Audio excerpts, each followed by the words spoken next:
করিলাম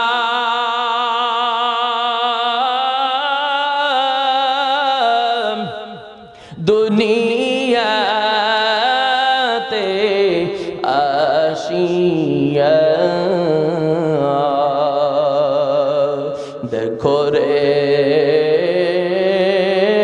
মন চিন্তা করে বসিয়া কারবা বাড়ি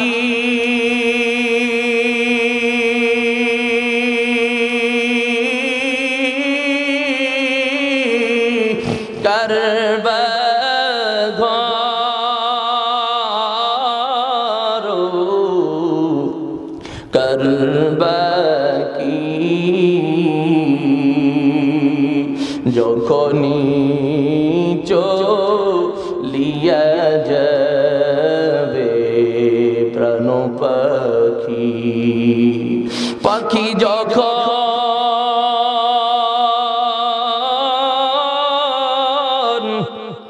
ফাঁকি দিয়া চলিবে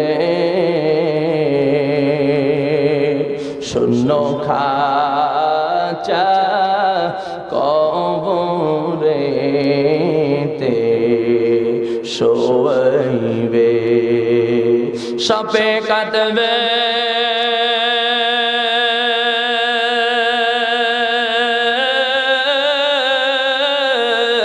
গুরু মারবে হায়রে হায়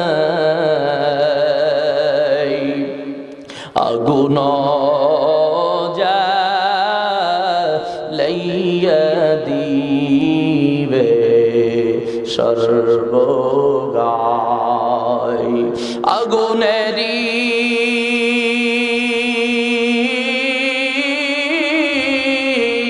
তাপি যখন লাগিবে গায়ের গোশত খইসা খইসা পরিবে কি করিলাম দুনিয়াতে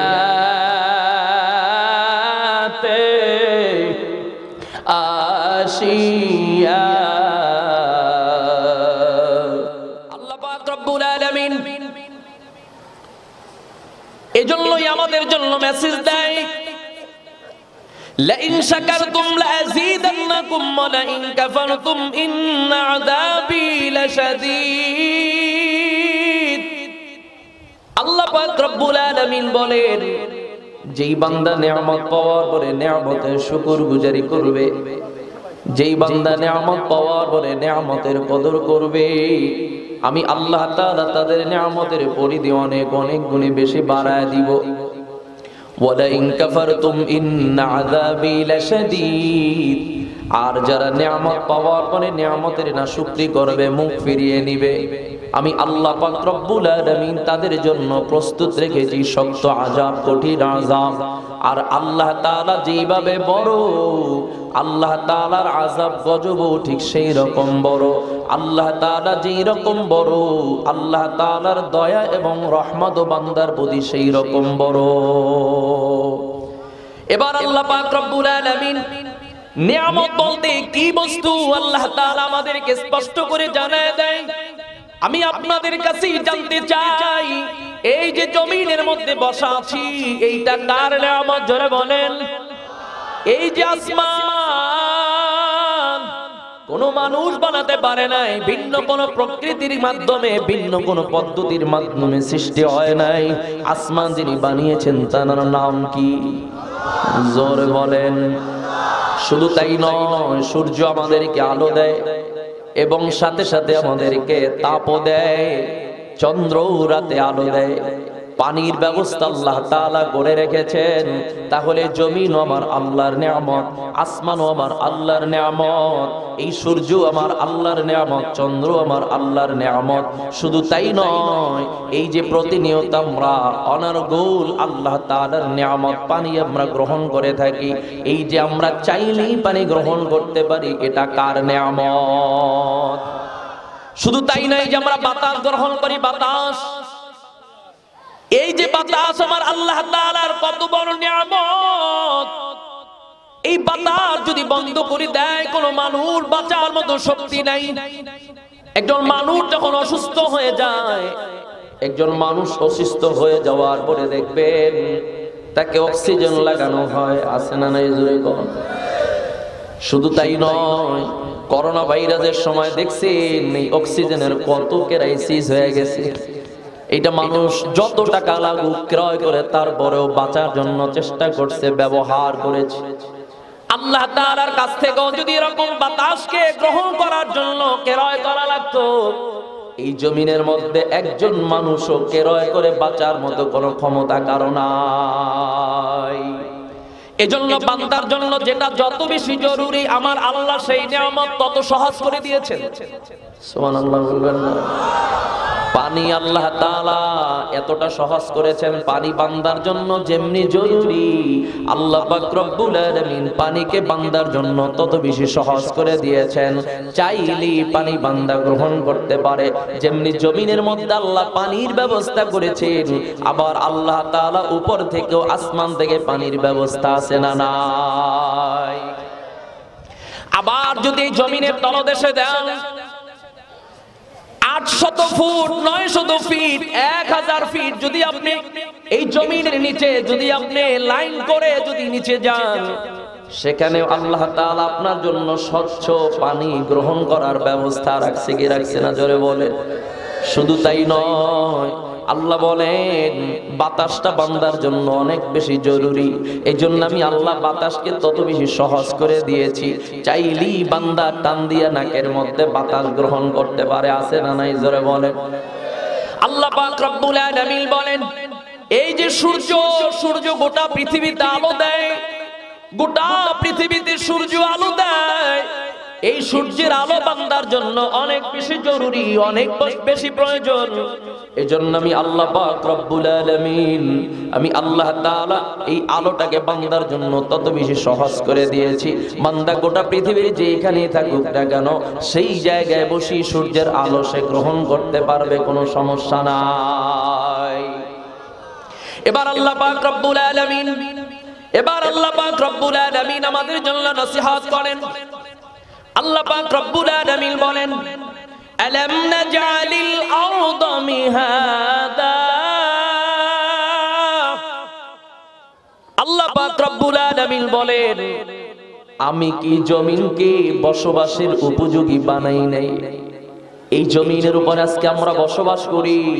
এই জমিন সৃষ্টি করার পর, এই জমিন আল্লাহর কুদরতে জমিন সৃষ্টি করার পর আল্লাহ তাআলা পানির মধ্যে যখন কুদরতি নজর দিয়েছেন, তার মধ্যে ফেনার সৃষ্টি হয়েছে, ফেনার থেকে এই মাটির সৃষ্টি হয়েছে, জমিনের সৃষ্টি হয়েছে।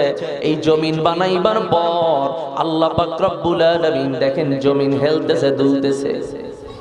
আল্লাহ তাআলা এই অবস্থায় যদি জমিন ছেড়ে দিতেন, তাহলে এই জমিনের মধ্যে কোন মানুষ বিল্ডিং করা তো দূরের কথা, জমিনের মধ্যে বসবাসের কোন উপযোগী বান্দার জন্য থাকতো না, বান্দায় জমিনের মধ্যে চলতে পারতো না।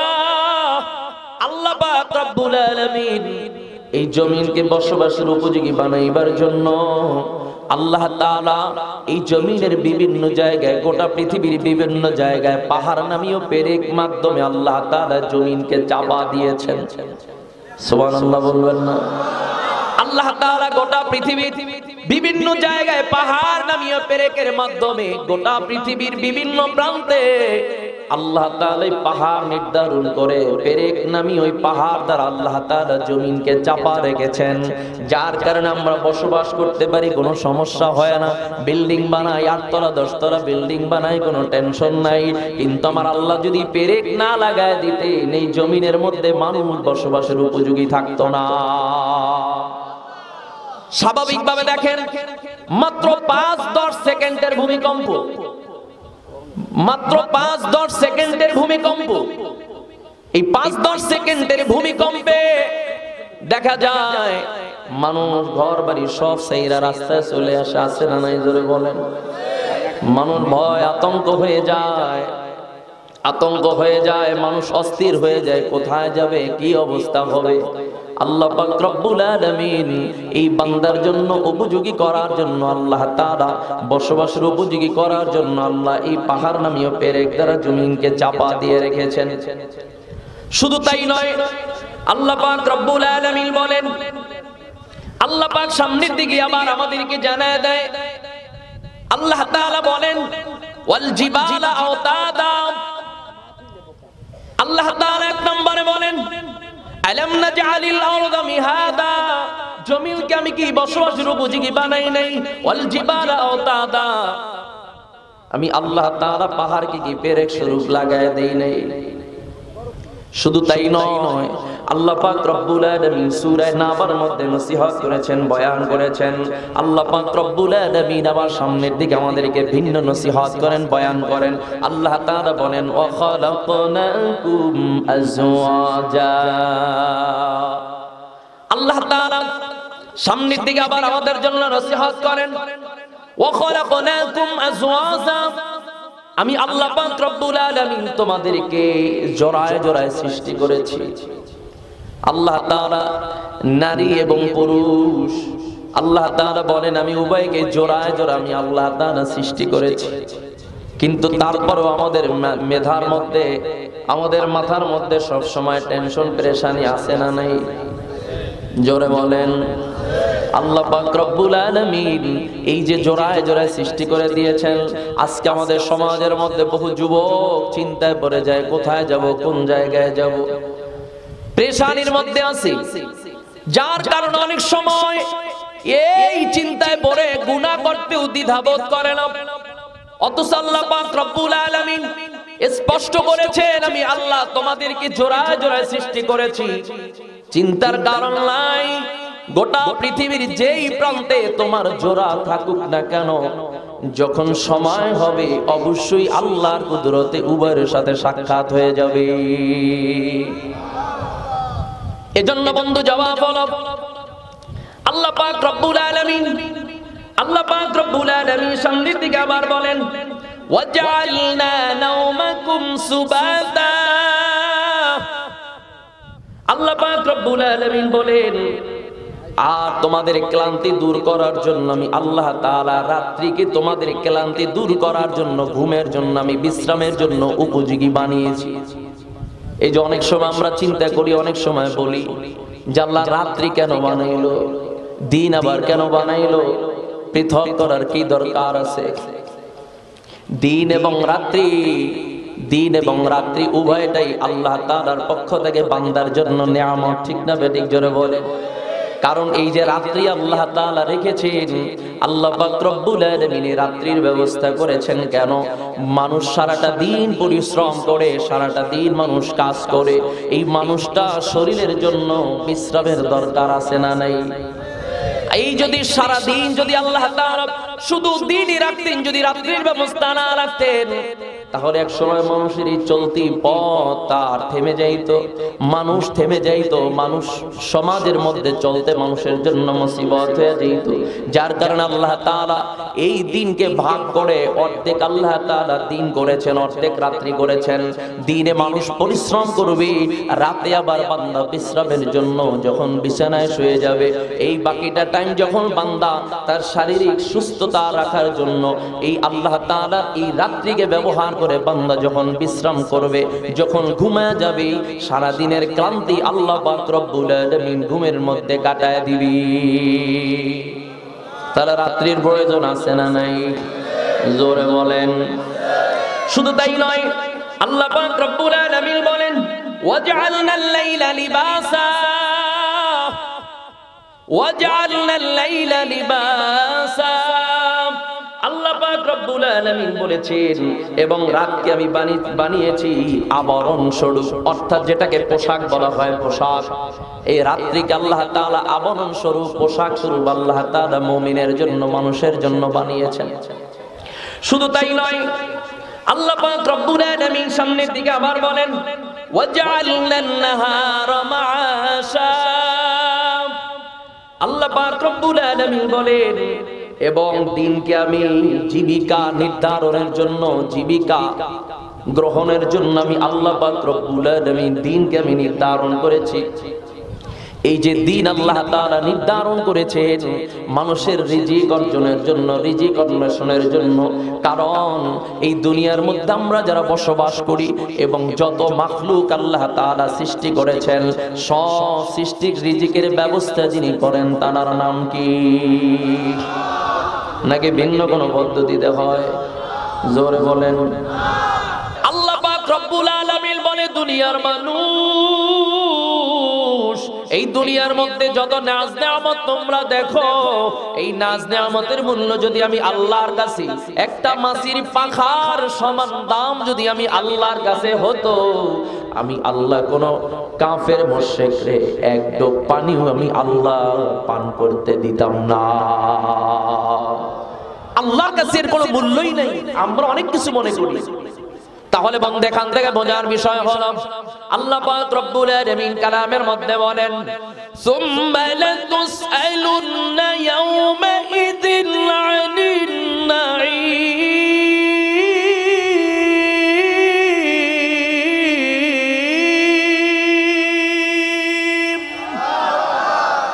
আপনাদের এলাকার তাকবীর রাজ এই পর্যন্তই। জবান দান করছেন কে? জোরে বলেন।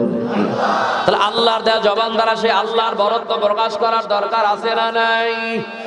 এই জমিন কার?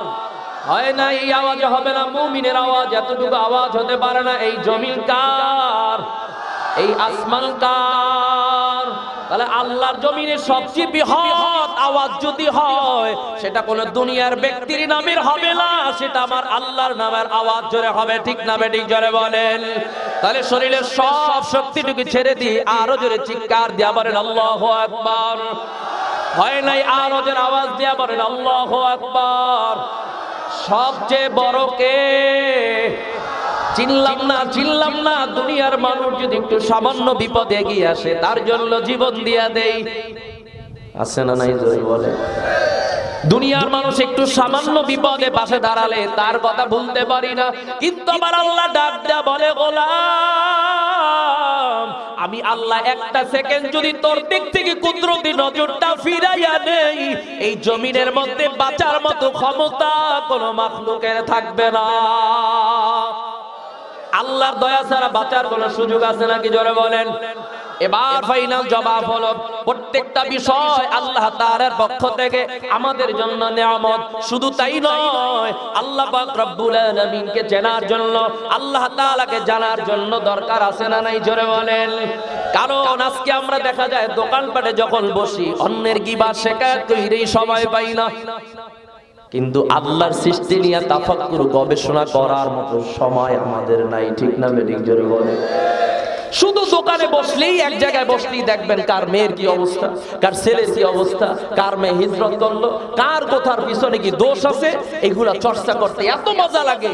এই যে শব্দটা হলো ঘি ভাব, এই ঘি আর গরম ভাত এক লাগে খাইতে যা মজা, এসছে হাজার গুণে বেশি মজা অন্যের সমালোচনা করতে। কি কথা বল না কেন? কিন্তু তুমি যদি নিজের দিকে তাকাও, তুমি অন্যের দোষ নিয়ে চর্চা করো, কিন্তু তোমার নিজের দিকে তুমি নিজে তাকাও, তোমার নিজের দোষ যদি তুমি নিজে খোঁজ করা শুরু করো, দেখবা তোমার চেয়ে খারাপ মানুষ এই সমাজে আর একজনও নাই। কিন্তু নিজের দোষ নিজের আমরা খোঁজ করি না, আমরা নিজেদেরকে সবাই আল্লাহর ওলি মনে করি। নামাজ পড়ি তো পড়ি না, রোজা রাখি তো রাখি না,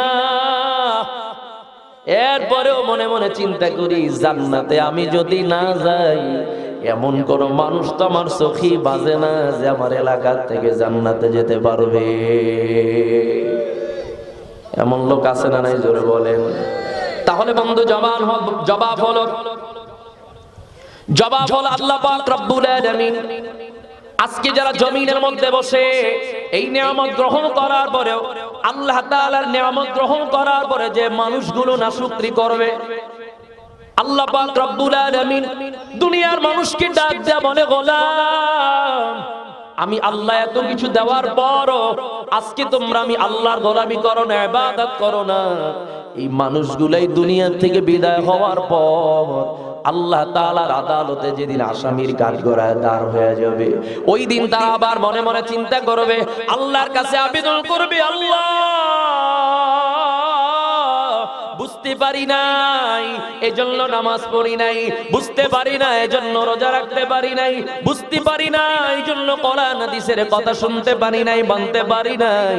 এবার তো নিচক্ষে দেখলাম আমার পরিপূর্ণ বিশ্বাস হয়ে গেছে, এবার একটু আমাকে আবার দ্বিতীয়বারের জন্য সুযোগ দেন, আবার আমি দুনিয়ায় গিয়া একটা সেকেন্ড এদিক সেদিক কাটাইব না, 24টা ঘন্টা জিকির করব, 24 ঘন্টা আপনার ইবাদতের মধ্যে থাকব, এক ওয়াক্ত নামাজ বাদ দিব না, একদিনের রোজাও আমি বাদ দিব না, আবার আমাকে আরেকটু সময় দেন।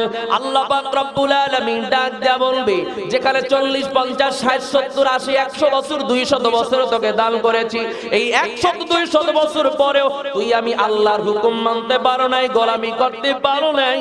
আজকে তোদেরকে যদি আবার জমিনে পাঠা দেই, আবার তোরা গোলামি করবি এমন কোনো গ্যারান্টি নাই। কারণ আমরা যখন রূহের জগতে ছিলাম, এই রূহের জগতে থাকা অবস্থায় আল্লাহ পাক আমাদেরকে প্রশ্ন করেছিলেন, আলাস্তু বিরাব্বিকুম, আমি কি তোমাদের রব নই, আমি কি তোমাদের প্রভু নই? সবাই এক বাক্যে সেদিন বলেছিলাম, বালা, আপনি আমাদের রব, আপনি আমাদের পালনকর্তা। কিন্তু আজকে দুনিয়া আসার পর সেই জবান দিয়েই আজকে সেই আল্লাহর বিরুদ্ধে কথা বলে, আছে না নাই জোরে বলেন? সেই আল্লাহর কোরআনের বিপক্ষে কথা বলে, আছে না নাই জোরে বলেন? এখন দুনিয়া আইসা বলে আল্লাহ বলতে কিচ্ছু নাই, সব এমনি এমনি হইছে, আছে না নাই জোরে বলেন? এগুলা সব প্রাকৃতিক ভাবে হয়েছে, এগুলো এমনি এমনি হয়েছে। আজকে হাজারো নাস্তিক এরকম বাংলার জমিনে, আছে না নাই জোরে বলেন? কিন্তু এখান থেকে বোঝার বিষয়, এই মানুষগুলো সেদিন আল্লাহর আদালতে বলবে, আল্লাহ বুঝতে পারি নাই। এজন্য যখন জাহান্নামের সিদ্ধান্ত হয়ে যাবে, জাহান্নামের ফয়সালা যখন হয়ে যাবে, আসামির কাঠগড়ায় যখন দাঁড় হয়ে যাবে, যখন দেখবে হায় হায় এখন তার বাঁচার কোনো রাস্তা নাই, সেদিন মানুষগুলো ডাক দেয়া বলবে, ইয়াকুলুল ইনসানু ইয়াউমাইযিন আইনাল মাফার, ডাক দেয়া বলবে পালাবার জায়গা কোথায়, কোথায় পালায় যাইব, কোথায় আমাদের পালাইবার জায়গা, কোথায় এড়িয়ে যাব?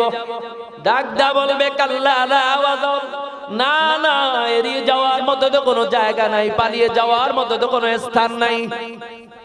শুধু তাই নয়, ওই দিন মানুষগুলাকে জিজ্ঞাসা করা হবে, ওই দিন মানুষগুলাকে জিজ্ঞাসা করা হবে, দুনিয়ায় বসে যারা সালাত আদায় করে নাই, আল্লাহ গোলামি করে নাই, নবীর তরিকার উপরে চলে নাই, ওই মানুষগুলাকে হাসরের ময়দানে যখন প্রশ্ন করা হবে, মা সালাকাকুম ফি সাকার, আজকে তোমাদের এই যে পরিস্থিতি, আজকে তোমাদের হাতে জাহান্নামের কয়রা লেগে গেছে, তোমাদের পায়ে যে জাহান্নামের শিকল লেগে গেছে, এর পিছনে কারণ কি?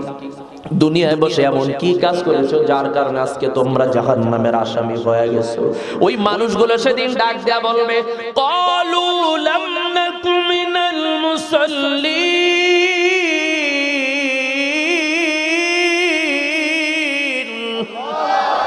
মানুষগুলো সেদিন ডাক দেয়া বলবে, আমাদের এক নম্বর অপরাধ হলো আমরা দুনিয়ায় বৈশা নামাজি ছিলাম না, মসজিদে মুসল্লির কাতারে দাঁড়াই নাই, নামাজ পড়ি নাই। আপনাদের বিশ্বাস হয় কি হয় না? জোরে কম। সেদিন বলবে, ক্বালু লাম নাকু মিনাল মুসাল্লিন, আমরা নামাজ আদায় করি নাই, দুনিয়ায় বৈশা নামাজি ছিলাম না। যখন নামাজের জন্য ডাকা হয়েছে, আজকে আমাদের সমাজের মধ্যে বহু যুবক আছে, নামাজের জন্য ডাকলে কয় হুজুর প্যান্টের অবস্থা তেমন ভালো না, আছে না নাই জোরে বলেন। হুজুর আজকে ছাইরা দেন, নিয়ত করছি আগামী দিন থেকে আর ছাড়বো না নামাজ, আছে না নাই? কিন্তু আগামী দিন যে তুমি বাঁচবা এমন কোন গ্যারান্টি আছে নাকি? না না, হায়াতের কিন্তু কোনো গ্যারান্টি নাই। কখন কার বিদায়ের ঘন্টায় বাড়ি পড়ে যাবে জানা নেই। সে মানুষগুলো সেদিন জবাব দিবে, ক্বালু লাম নাকু মিনাল মুসাল্লিন, আমরা নামাজি ছিলাম না। আমাদেরকে বহু উলামা একরাম নামাজের জন্য ডাকছে, তারপরে নামাজ পড়ি নাই। উল্টা আবার বলছি, নামাজ পড়িরা পাইছো কি? নামাজ না পড়িরা তো আমরা অনেক ভালো আছি, এমন লোক আছে না নাই জোরে বলেন। নামাজিকে তিরস্কার করে বলে, নামাজ পড়ে কি পেয়েছো? তুই তো নামাজ ধরে তোর ছেলে অসুস্থ, মেয়ে অসুস্থ, ঝামেলার কোনো অভাব নাই, সমস্যার কোনো অভাব নাই, কত অভাব কত অনটন। এর চেয়ে দেখ আমি নামাজ না পড়িরা কত শান্তিতে আছি, কোনো অসুখ নাই, কোনো বিপদ নাই। ওই মানুষগুলাও সেদিন বলবে, আমরা দুনিয়ায় বৈশা নামাজ পড়ি নাই, যার কারণে আজকে আসামির কাঠগড়ায় দাঁড় হয়ে গেছে। ওয়ালাম নাকুনু তুইমুল মিসকিন,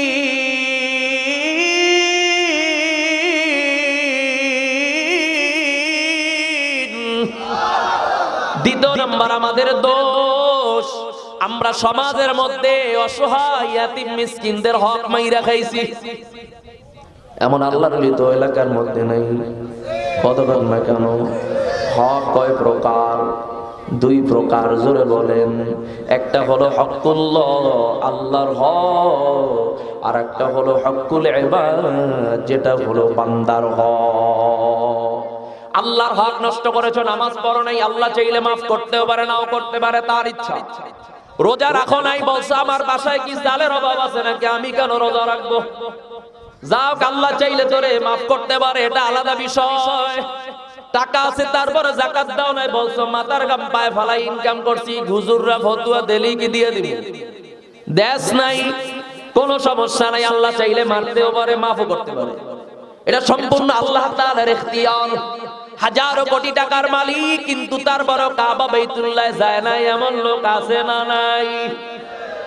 কেন? আমাদেরকে শয়তান ওয়াসওয়াসা দেয়, শয়তান ওয়াসওয়াসা দেয়। কেমন ওয়াসওয়াসা?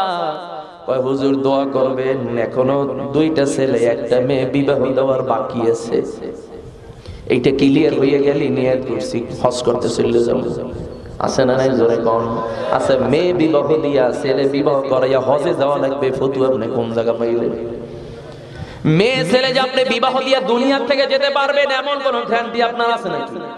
তাহলে আপনার মেয়ে ছেলে বিবাহ দিয়ে হজে যাবেন, এই সময়টা আপনারা দিলকে সেইটা বলেন। ওটা যদি আপনার সময় থাকে তাহলে আল্লাহ আপনার মাধ্যমে করাবে, কিন্তু আপনি নিসাব পরিমাণে সম্পদের মালিক, কাবা বাইতুল্লাহ পর্যন্ত যাওয়ার সম্পদ আপনার আছে।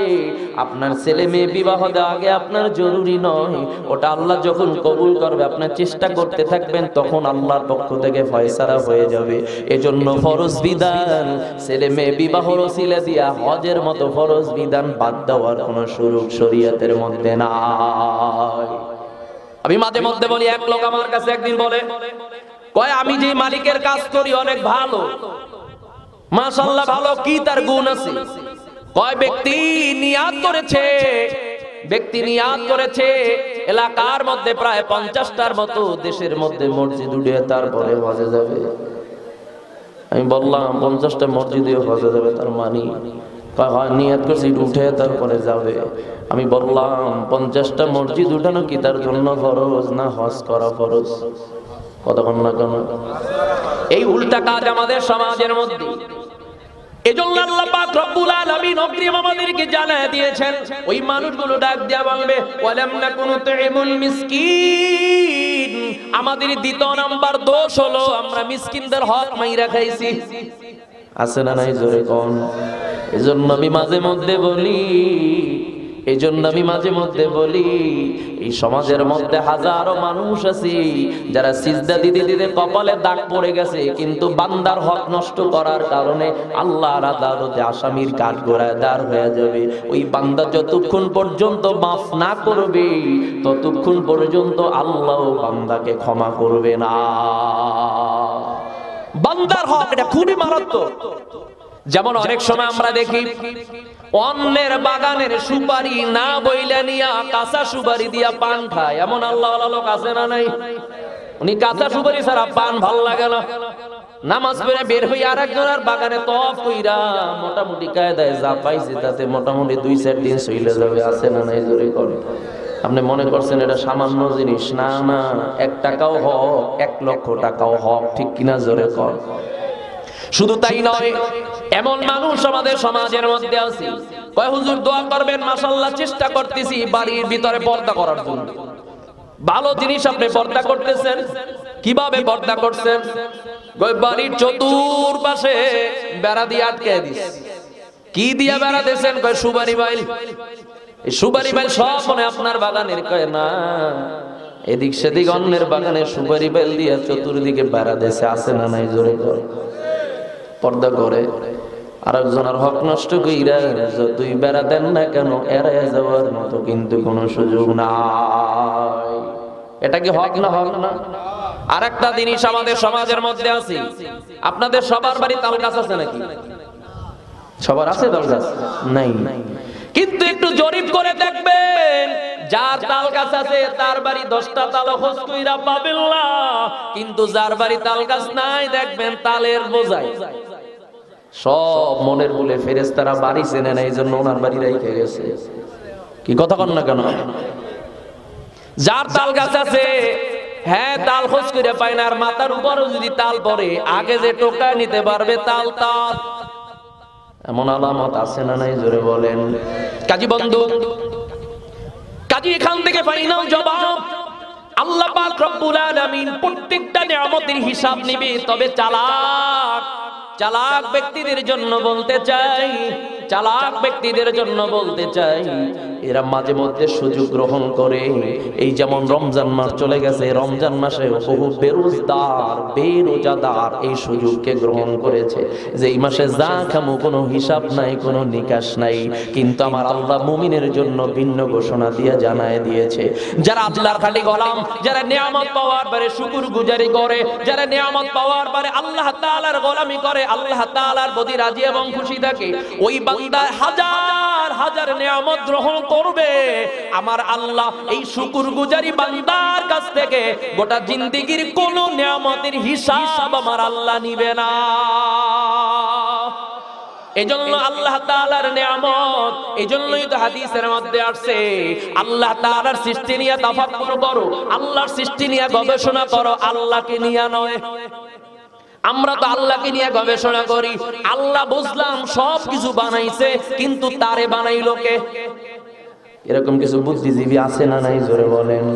তারে বানাইছে বুঝলাম, কিন্তু তারে কে বানাইছে? এই রকম প্রশ্ন করে হাজারো বছর চলে যাবে, এরপরে এই প্রশ্নের সমাধান কোনোদিন আসবে না। আল্লাহ তাআলা বলেন, আমি আল্লাহকে চিনতে গেলে, আমি আল্লাহর পরিচয় জানতে হলে, আমি আল্লাহ সম্পর্কে গবেষণা না করে, আমি আল্লাহর সৃষ্টি নিয়ে যদি তাফাক্কুর করো, গবেষণা করো, তাহলে আমি আল্লাহর পরিচয় তার মধ্যে আছে না নাই? তাফাক্কুরু সাআতান ফি খালকিল্লাহ ওয়া লা তাতাফাক্কারু ফিল্লাহ। যেই বান্দা আল্লাহর সৃষ্টি নিয়ে তাফাক্কুর করে, গবেষণা করবে, ওই বান্দা অটোমেটিক ভাবে আল্লাহর পরিচয় পেয়ে যাবে। কাজী বন্ধু মালিকের সাথে সম্পর্কটা লাগায় দেন। আল্লাহ আমাকে কেমনে বানাইলো, কিভাবে বানাইলো? একটা মানুষ ইন্তেকাল করাটা কোনো চিন্তার বিষয় না, কোনো আশ্চর্যের বিষয় না। কিভাবে বেঁচে আছি এটাই হলো চিন্তার বিষয়, আশ্চর্যের বিষয়, ঠিক না বেঠিক? জোরে বলেন। কেন? এই যে আল্লাহ তাআলা আমার 3.5 না বডিটাকে সৃষ্টি করেছেন, মাথার থেকে পা পর্যন্ত যতগুলো অঙ্গ প্রত্যঙ্গ দিয়েছে, এর প্রত্যেকটা অঙ্গ প্রত্যঙ্গের মধ্যে আমার আল্লাহর নিয়ামত আছে না নাই? জোরে বলেন। আমার আল্লাহর কুদরত আছে না নাই? এজন্যই আল্লাহ পাক রব্বুল আলামিন বলেন, ফাআইনামা তুওয়াল্লু ফাসাম্মা ওয়াজহুল্লাহ।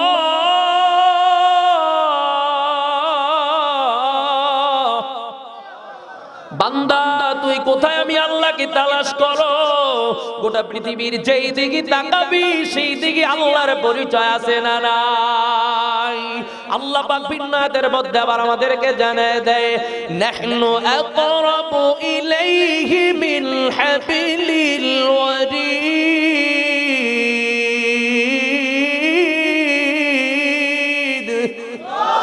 আল্লাহ পাক রব্বুল আলামিন বলেন, বান্দা তুই আমি আল্লাহকে কোথায় খোঁজ করো, তোর কোথায় তালাশ করো? তোর যে শাহরগ রয়েছে, শাহরগ, এই শাহরগের চেয়েও আমি আল্লাহ বান্দার অতি নিকটে অবস্থান করি। কাজী বন্ধু, আল্লাহর সাথে সম্পর্ক করার দরকার আছে না নাই? জোরে বলেন। কাজী বন্ধু, জন্য আপনাদের পায়ে হাত দিয়ে অনুরোধ জানাই, সময় কিন্তু বেশি না। বাবার সামনে ছেলের লাশ, এমন হাজারো প্রমাণ এই বাংলার জমিনে আছে না নাই? দাদার সামনে নাতির লাশ, এমন প্রমাণ আছে না নাই? শুধু তাই নয়, বড় ভাইয়ের সামনে ছোট ভাইয়ের লাশ। এই দুনিয়া সার সিরিয়াল আছে, যাওয়ার কিন্তু কোনো সিরিয়াল নাই। কাজী কার জন্য পাগল হলেন, কার জন্য পাগল হলেন? এই দুনিয়া যার কথা বলেন না কেন, এই দুনিয়ায় মূলত সব হলো স্বার্থপরের দল। আপনার আমার একজন মাত্র আপন, তার নামটাকে একটু জোরে আওয়াজ দিয়ে বলা যাবে? হয় না? আরো জোরে আওয়াজ দিয়ে বলেন, তিনি কে? আল্লাহ পাক রব্বুল আলামিন ডাক দেয়া বলে, দুনিয়ার মানুষ, আমি আল্লাহ 24টা ঘন্টা তোর দিকে কুদরতি নজর দিয়ে আমি আল্লাহ পাহারা দিয়া রাখি। আমি আল্লাহ তোর নিয়ামতের ব্যবস্থা করে দেই। আমি আল্লাহ পাক রব্বুল আলামিন তোর যেই সময় যে চাহিদা আমি আল্লাহ সেটাই পূরণ করে দেই। কাজী তথাপি বান্দা তোদেরকে আমি জানায় দেই, আমি আল্লাহ পাক রব্বুল আলামিন সব সময় তোদের দিকে কুদরতি নজর যদি না দিতাম, এই জমিনের মধ্যে বাঁচা তোদের কারোই সম্ভব হতো না। এই জমিনের মধ্যে তোরা কেউ বাঁচতে পারতি না। শুধু তাই নয়, গভীর রাত তুই মুসিবতের মধ্যে পড়ে গেছো, তোর কিনারায় তোর বাবাও নাই, তোর মাও নাই, দুনিয়ার কোনো বন্ধু বান্ধব তোর কিনারায় নাই, তোকে হেফাজত করার মতো, বাঁচাইবার মতো, সহযোগিতা করার মতো কেউ তোর কিনারায় নাই। ওই সময় গভীর রাত তুই যখন দেখছো বাঁচাবার মতো দুনিয়ার কোনো মানুষ আমার কিনারায় নাই, ওই সময় তুই যখন ডাক দেয়া বলছো, আল্লাহ আমাকে বাঁচাও, আল্লাহ আমাকে এই বিপদ থেকে বাঁচায় দাও। ওই গভীর রাতে তুই যখন আমি আল্লাহর কাছে বলছো, আল্লাহ আমাকে বাঁচাও, ওই গভীর রাতে আমি আল্লাহই তোকে হেফাজত করে তোকে বাঁচিয়ে দিয়েছিলাম। কাজী বন্ধু, দুনিয়ার মানুষ কত একটু উপকার করলে সেটার আবার বিনিময় নিতে চায়, আছে না নাই? জোরে বলেন। একটু উপকার করলে বারবার সেটা মানুষের সামনে বলে, আছে না নাই? জোরে বলেন। যদি সেইটাই হয়, তাহলে আমার আল্লাহ কত কোটি কোটি নিয়ামত আমাদেরকে দেয়। ওই আল্লাহ যদি বলে হাসরের ময়দানে, আমি আল্লাহ তোকে যে কোটি কোটি নিয়ামত দিয়েছিলাম, বেশি কিছুর দরকার নাই, আমি আল্লাহ তোর 30, 40, 50, 60, 70, 80 বছরের মধ্যে আমি মিলিয়ন বিলিয়ন ট্রিলিয়ন গ্লানকে গেলান পানি আমি আল্লাহ তোকে খাওয়াইছিলাম, বেশির দরকার নাই, মাত্র 1 গ্লাস পানি আমি আল্লাহর নিয়ামত হিসাব দিয়া সামনে যাও। এমন কোন মানুষ নাই যে বান্দা 1 গ্লাস পানি আল্লাহর নিয়ামতের হিসাব দিয়া কদম সামনে দিবে। তাহলে ওই আল্লাহর গোলামি কতটা করা উচিত, ওই আল্লাহর ইবাদত কতটা পরিমাণে করা উচিত। এজন্য বন্ধু পায়ে হাত দিয়ে অনুরোধ জানাই, ওই আল্লাহর সাথে সম্পর্ক লাগায় দেন, নবীর তরিকার উপরে জীবনটাকে লাগায় দেন। কাজী বন্ধু, বহু বন্ধুরা এখানে বসা আছেন, আমরা আজকে যারা সমাজের মধ্যে বসবাস করি, এই সমাজের মধ্যে এক সময় হাজারো মানুষ ছিল, আজকে সমাজের দিকে তাকায় দেখেন, আজকে যা তাকায় দেখেন বাজারের দিকে, আজকে তাকায় দেখেন মসজিদের দিকে। এক সময় মসজিদের মধ্যে কিছু মুসল্লিরা ছিল, আজকে মসজিদ অনেক বড় হয়েছে, মুসল্লিও বাড়ছে, কিন্তু ডানে বামে আজকে অনেক মুসল্লিকে আর খোঁজ করে পাওয়া যায় না। বাজার আগের চেয়ে অনেক বড় হয়েছে, লোকও বেড়েছে, কিন্তু বাজারের মধ্যে কিছু ব্যক্তিদের সাথে যে সাক্ষাৎ হতো, আজকে সেই সমস্ত ব্যক্তিদেরকে আর বাজারের মধ্যে পাওয়া যায় না। এমন একটা দিন আসবে মসজিদ ঠিকই থাকবে, বাজার ঠিকই থাকবে, দুনিয়ার সব কিছু চলবে, কিন্তু মধ্য থেকে আপনার আমার খবর হয়ে যাবে অমুকে আর দুনিয়াতে নাই।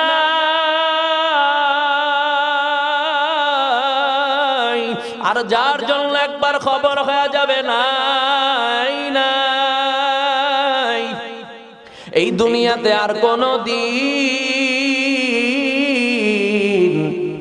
ফিরে আসা যাবে না। কি করিলাম দুনিয়াতে আসিয়া, কি করিলাম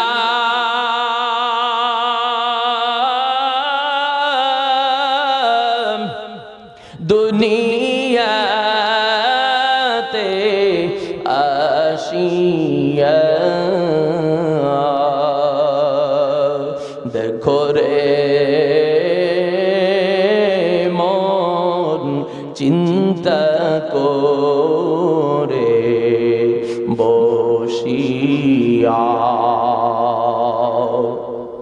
কার বাবারি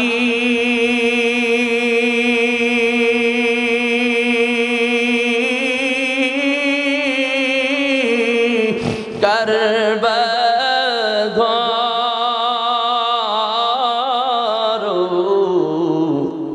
করবা কি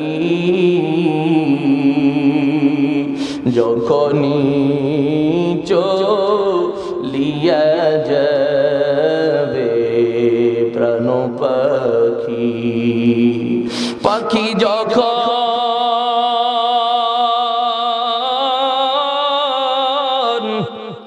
ফাঁকি দিয়া চলিবে শূন্য খাঁচা কবরেতে শোয়াইবে, সাপে কাটবে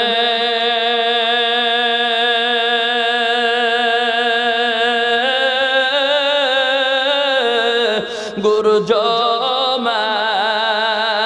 মারবে, হায়রে হায় আগুন জ্বালাইয়া দিবে সর্বগায়, আগুনেরি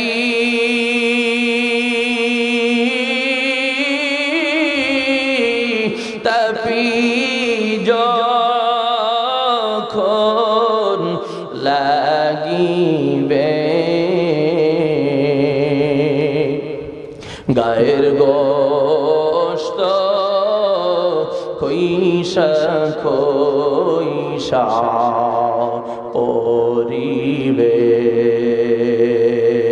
কি করিলাম দুনিয়াতে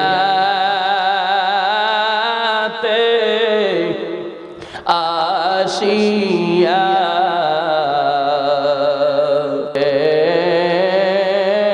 মন চিন্তা করে বসিয়া। আওয়াজ দিয়ে বলি আল্লাহু আকবার। কাজী আল্লাহর গোলামি করার দরকার আছে না নাই? ওই নবীর তরিকা অনুযায়ী চলার দরকার আছে না নাই? কারণ বন্ধু দুনিয়া থেকে বিদায় হওয়ার পর যখন মাইয়াতকে কবরের মধ্যে শোয়া দেয়, কবরের মধ্যে রাখার সাথে সাথে দুনিয়ার সব সম্পর্ক নষ্ট হয়ে যায়, তখন আর কারো সম্পর্ক থাকে না, সবার সম্পর্ক ছিন্ন হয়ে যায়। কবরের মধ্যে যখন বিদায় দেয় তখন একটা দোয়া পড়ে কবরের মধ্যে বিদায় দেয়, বিসমিল্লাহি ওয়া আলা মিল্লাতি রাসূলিল্লাহ। এই দোয়া আছে না নাই? জোরে বলেন। কি বললাম, কি বলে বিদায় দিলাম? এই দোয়ার মধ্যে বলা হয়েছে আল্লাহর নামে আল্লাহর রাসূলের মিল্লাতে তোমাকে উঠায় রাইখা গেলাম, দুনিয়ার সব সম্পর্ক ছিন্ন হয়ে যায়, আল্লাহর নামে আল্লাহ রসুলের মিল্লাতে রাইখা আসে। ওই সময় যদি নবীর সুন্নাত না মানিয়া কবরে যাই, আল্লাহর গোলামি না করিয়া যদি কবরে যাই, আল্লাহ আপনাকে আমাকে পরিচয় দিবে না, নবীও পরিচয় দিবে না।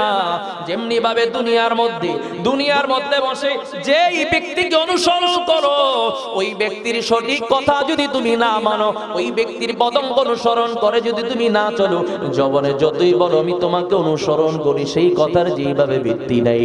আজকে আমরা যারা নবীর উম্মত দাবি করি, আল্লাহর গোলামি যারা দাবি করি, ওই মানুষগুলাকে কবরের মধ্যে রাখার পর যদি আল্লাহর গোলাম সঠিকভাবে না হয়ে কবরের মধ্যে যায়, ওই মানুষগুলার ভিন্ন কোনো পরিচয় কবরের মধ্যে কাজ হবে না।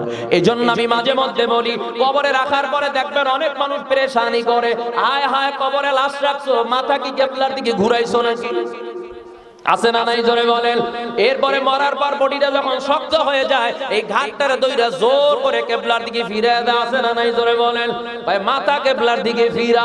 আমি আগে আপনার কাছে জানতে চাই, কবরে রাখার পর এখন এই মরা লাশটার মাথাটারে এত জোর কইরা কিবলার দিকে ফিরানোর জন্য চেষ্টা করেন, আমি আপনার কাছে জানতে চাই, এই বান্দা দুনিয়ায় বেঁচে থাকা অবস্থায় তার মাথাকে কিবলার দিকে ঘুরাইছে কি না? আগে জবাব দেয়। দুনিয়ায় বসে সারা জীবন নামাজ পড়ে নাই, মসজিদের দিকে ফিরে আসারও খায় নাই, এখন কবরে যাওয়ার পর পুরা বডি যদি কিবলার দিকে ফিরাও, শুধু মাথা নয়, মায়ের একটাও নিচে পড়বে না, যা বরাদ্দ হবে সঠিকভাবে পাবে। ঠিক না বেঠিক জোরে বলেন। ভাগিয়া যাওয়ার কায়দা নাই। ফেরেশতা যদিও অন্ধ, যদিও বধির, কিন্তু মাইরে কোনো মিস নাই, সঠিকভাবে পড়বে। শুধু তাই নয়, মা বোনদের জন্য আমি কথাটা বলতে চাই। আজকে দেখবেন মা বোনরা যখন ইন্তেকাল করার পর তাদের লাশ কাউকে দেখতে দেয় না, খাটের উপর দিয়া কাপড় দিয়া ঢাকে। কবরে রাখার সময় দেখবেন কাপড় দিয়া চাদর দিয়া ঢাইকা কবরে নামায়, আছে না নাই জোরে বলেন। কিন্তু বেঁচে থাকা অবস্থায় সারাটা দিন বাজারে বাজারে ঘুরছে, আছে না নাই জোরে বলেন। সারাদিন বাজারে বাজারে ঘুরছে, স্বামীর কথা মানে নাই, নামাজ আদায় করে নাই, রোজা রাখে নাই, আল্লাহর হুকুম নবীর তরিকা ছিল না। এই দুনিয়ায় থাকা অবস্থায় আল্লাহর ইবাদত করে নাই, নবীর তরিকা অনুযায়ী চলে নাই। এখন কবরে রাখার পরে যতই তুমি চাদর দিয়া ঢাকো, এই ঢাকার দ্বারা মায়ের থেকে বাঁচার কায়দা নাই। অবশ্যই আসামির কাঠগড়ায় দাঁড় হওয়া লাগবে। কাজী বন্ধু, আজকের মাহফিল আমাদের কার জন্য জীবনের শেষ মাহফিল হতে পারে কি পারে না? জোরে বলেন। শুধু বন্ধু, আজকের মাহফিল আমাদের শুধু শেষ মাহফিল সেটাই নয়, এমন হতে পারে আগামীকাল সকালবেলা মসজিদের মাইকে এলান হয়ে যাবে, অমুকে আর দুনিয়াতে নাই। হয়তো আপনার আমার কারোর জন্য বাজারে কাপড়ের দোকানে কাপড় এইসব বস্তু দেওয়া রয়েছে, জানা নাই। কারো জন্য মসজিদের খাটিয়াটা প্রস্তুত হয়ে রয়েছে, জানা নেই। যার জন্য একবার বিদায়ের ঘন্টায় বাড়ি পড়ে যাবে, আর কিন্তু দ্বিতীয়বারের মতো সুযোগ পাওয়া যাবে না। কাজী আজকের মাহফিলকে বিদায় মাহফিল মনে করে নিয়াতকে খালেস করে নেন। আর কোনোদিন নামাজ ছাড়বো না, রোজা ছাড়বো না, গুনার কাজ জানা সত্ত্বে আর কোনোদিন করবো না, শরীয়তের বাহিরে আর কোনোদিন চলবো না। যতদিন বেঁচে থাকবো আল্লাহর গোলামি করবো, নবীর তরিকার উপরে চলবো। দুনিয়ার সব একদিকে চলে যাক, আল্লাহকে বেজার করব না, নবীকে বেজার করব না, এমন নিয়ত যদি অন্তরে থাকে, আল্লাহর ভালোবাসা মোহাব্বত যদি অন্তরে জায়গা নেয়, ওই আল্লাহকে রাজি এবং খুশি করার জন্য দুইটা হাত আমার আল্লাহকে জাগায় দেখায় দেন। আয় আল্লাহ আমাদের প্রত্যেককে 5 ওয়াক্ত নামাজ হিসাবে কবুল করে নেন। রমজানে রোজা রাখার তৌফিক দিয়া দেন, আপনার গোলামি করার তৌফিক দিয়া দেন, নবীর তরিকার উপরে চলার তৌফিক দিয়া দেন। যে সমস্ত বন্ধুদের দাড়ি নাই, দাড়ি রাখার মতো তৌফিক দিয়া দেন। যেদিন দুনিয়া থেকে বিদায় হইব, ঈমানের মতো দৌলত নিয়ে বিদায় হওয়ার মতো তৌফিক দান করেন। সবাই বলি আমিন।